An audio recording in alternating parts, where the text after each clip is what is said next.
রাতের অন্ধকারের সঙ্গে পাল্লা দিয়ে বাড়ছে দাবানলের তীব্রতা। লেলিহান অগ্নিশিখায় পুড়ে ছাই হয় একরের পর একর জমি। কালো ধোঁয়ায় ছেয়ে গেছে ভোরের আকাশ। স্থানীয় সময় মঙ্গলবার স্পেনের উত্তর পূর্বাঞ্চলের কাতালোনিয়া অঞ্চলে ছড়িয়ে পড়ে ভয়াবহ দাবানল। দমকল বাহিনীর তথ্য মতে দাবানলটি প্রায় 40 কিলোমিটার পর্যন্ত বিস্তৃত হয়। তবে রাতভর চেষ্টা চালিয়ে বুধবার আগুন নিয়ন্ত্রণে আনতে সক্ষম হয়েছে দমকল বাহিনী। হতাহতের বিষয়টিও নিশ্চিত করা হয়।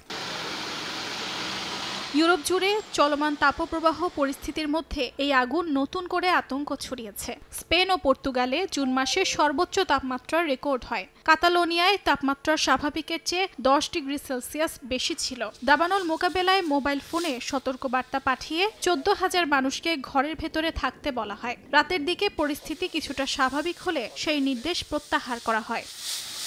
দাবানলে হতাহতের পরিবারের প্রতি সমবেদনা জানান স্পেনের প্রধানমন্ত্রী পেদ্রো সানচেস। তাপদাহে জনগণকে সর্বোচ্চ সতর্কতা অবলম্বনের আহ্বান জানান তিনি। বলেন, এই ঝুঁকিপূর্ণ মাসগুলোতে সবাইকে আরও বেশি সচেতন থাকতে হবে।